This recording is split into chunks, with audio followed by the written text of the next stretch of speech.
Pourquoi les animés touchent autant notre génération? Spoiler, c'est pas seulement parce qu'on aime voir des mecs crier ou encore pendant 3 épisodes juste pour se transformer. Même si j'avoue, la transformation de Goku était grave stylée. Aujourd'hui, les animés, ce n'est plus qu'un simple divertissement. C'est devenu une sorte de langue commune. Tu peux être à Paris, Tokyo, New York, parler anglais, mandarin ou chichewa. Ça existe, va taper. Tout ça importe peu. Si tu balances Kamehameha ou Light Yagami, boum, connexion instantanée. C'est comme un code secret, pas secret, vu que tout le monde le connaît. Et le mieux, tu peux communiquer sans parler. Juste un sticker, une scène iconique et ton pote comprend tout. Ton gars t'envoie un extrait de Light en train d'écrire sur son cahier. Toi, t'as déjà compris qu'il t'en veut pour un truc quelconque. C'est génial. Les animés nous offrent un langage universel. Et ça fait plaisir à notre cerveau social. C'est pas juste parce que les dessins sont jolis. Non. C'est parce que ça parle de trucs qu'on vit tous ou qu'on aime voir. De toute façon, moi, je suis pas le plus grand fan d'animés du monde. Donc, si un truc que je regarde me plaît, bah, je regarde. La morale du truc, c'est après. Dans les animés, il y a des thèmes récurrents comme l'amitié, la galère, les échecs, le fait de croire qu'on est nul. Même le gars le plus confiant et arrogant a eu des moments où il se sentait complètement dépassé. SO à toi, Vegeta. Et dans les animés, même le loser finit par devenir quelqu'un. Alors que nous, dans la vraie vie, on galère à tenir une résolution plus de 2 semaines. Mais eux, dans l'animé, ils transforment leur faiblesse en force. La vie, je peux pas avoir la patience ou la détermination de Kagame. Le mec transpire H24. Le plus beau, c'est que même les moments tristes sont traités avec tellement d'intensité que quand tu regardes un personnage pleurer, ça te touche plus que les drames les plus sérieux de la vie. C'est cathartique. Si tu as la définition de ce mot de mémoire sans toucher Google, je m'indigne tellement c'est fort. En même temps, tu fais un peu mec chelou en connaissant ce mot. Maintenant, si tu la connais pas, bah abonne-toi. Au moins, tu auras découvert un nouveau mot. Tu connais pas, tu t'abonnes. Arrête de réfléchir, frère. Parlons du classique du manga. Le héros qui part de rien. Naruto, Goku, Kuroko, on les adore parce qu'on se voit un peu en eux. Quand t'étais au collège, ou si tu es encore, que tu galérais en maths, t'espérais qu'un jour tu allais débloquer ton mode Super Saiyan pour réussir le contrôle. Ça n'est jamais arrivé. Mais au moins, t'as eu la moyenne. Pas. Après c'est ta vie. Le héros qui part de rien, c'est notre petit fantasme de revanche sur la vie. Le mec qui se fait marcher dessus, qui se trompe, qui rate et qui finit par réussir de façon spectaculaire. Regardez ces persos se surpasser te donne envie de bouger un peu, d'essayer, même si c'est juste pour ne pas rester affalé sur ton canapé. Et ça marche mieux que toutes les citations motivantes du monde.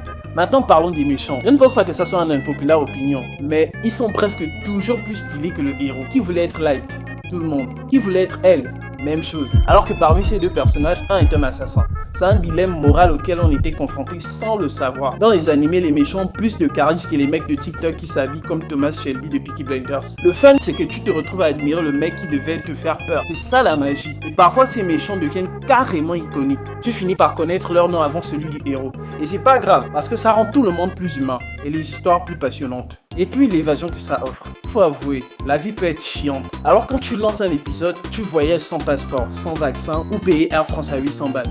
One Piece te fait traverser les mers, Dragon Ball te fait péter les planètes, Kuroko Basket te fait croire que le basket c'est une question de super pouvoir. Ce qui me faisait ridiculiser au terrain parce que je te montais des dribbles irréalistes d'Aomine.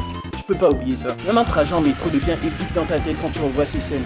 C'est magique. Et le mieux dans tout ça, c'est gratuit. Juste toi, ton écran et la possibilité de t'évader de ton quotidien. Bon, hormis les abonnements au service des streaming au prix frauduleusement excessif. Et puis il y a les émotions. Dans un animé, tout est amplifié à 300%. Je suis sûr que les producteurs pendant le scénario se disent ça. De la tristesse? Non, mettons des larmes comme un lac. De la joie? Allez, des cris qui pètent les vases seront adaptés. De la colère? Une petite explosion de flammes ne ferait de mal à personne.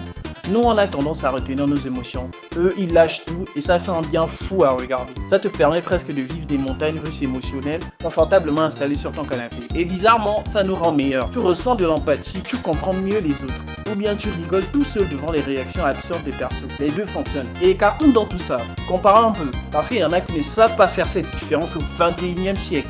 Les dessins animés occidentaux sont souvent légers, fun mais limités. Les animés, eux, te sortent une leçon de vie en 2 bagarres épiques. T'apprends plus de philosophie avec Death Note qu'en 3 mois de cours de terminale. Et c'est beaucoup plus divertissant.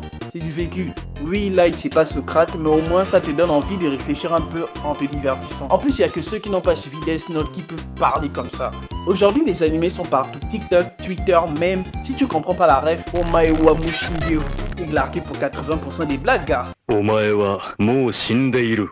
Nani? Si t'as la rêve, donne sa traduction en commentaire pour flexer un peu. Les animés, c'est une culture mondiale et ça crée des liens partout. Et le meilleur, c'est que même si tu connais pas l'animé original, tu comprends le même. Tu ris, tu partages et voilà, tu fais partie de la communauté. Si les animés touchent autant notre génération, c'est peut-être parce qu'on a besoin d'y croire. Croire qu'on peut partir de zéro et atteindre le sommet. Croire que nos potes seront là même après 300 épisodes.